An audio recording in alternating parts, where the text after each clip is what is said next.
पद्मिनी भर्त्रे आयुरारोग्यदायिने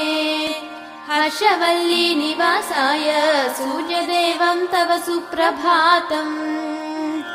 उत्तिष्ठोत्तिष्ठ चायेश उत्तिष्ठ उषयोज्ज्वल उत्तिष्ठ पद्मिनी कान्त लोकानां मङ्गलं कुरु मातः समस्त जगतां मधुकैटभारेः